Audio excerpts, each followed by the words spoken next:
السلام عليكم ورحمة الله وبركاته إن الحمد لله والصلاة والسلام على رسول الله وبعد قال الله تبارك وتعالى تعاونوا على البر والتقوى ولا تعاونوا على الإثم والعدوان وقال رسول الله صلى الله عليه وسلم أحب البلاد إلى الله مساجدها وأبغض البلاد إلى الله أسواقها الحمد لله প্রশংসা সেই মহান রব্বুল আলামিনের জন্য যিনি আমাদেরকে আজকে একটি মসজিদ নির্মাণের লক্ষ্যে আমরা কতিপয় আলেম এবং কতিপয় এলাকাবাসী একত্রিত হতে পেরেছি। সেজন্য মহান রব্বুল আলামিনের শুকরিয়া আলহামদুলিল্লাহ।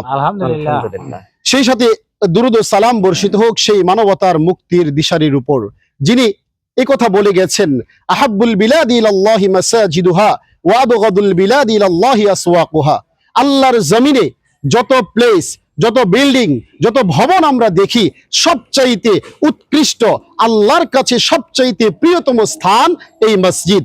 যদিও সেটা হয় ইটের, যদিও সেটা হয় টিনের, যদিও সেটা হয় ছনের চাপড়ার, যে কোনো যেটাই হোক না কেন, তো আল্লাহ রাব্বুল আলামিনের কাছে প্রিয় যে স্থান মসজিদ, সেই মসজিদ নির্মাণের আহ্বানের জন্য আমরা আপনাদের সামনে দাঁড়িয়েছি। আমরা বিনীতভাবে আহ্বান জানাবো, আপনারা এই মসজিদ নির্মাণে সর্বাত্মক সহযোগিতা করুন।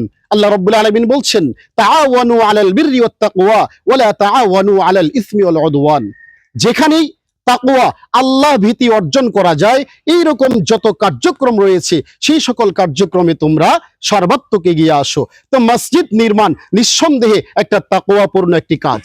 তো আমরা এই মসজিদ নির্মাণের জন্য সর্বাত্মক সহযোগিতা করব। আমরা দূরে এবং কাছে যে যেখান থেকে আমাদের এই প্রোগ্রাম দেখছেন, সকলের কাছে বিনীতভাবে আহ্বান জানাচ্ছি, এই মসজিদ নির্মাণে আপনারা আপনাদের হাতকে প্রসারিত করুন।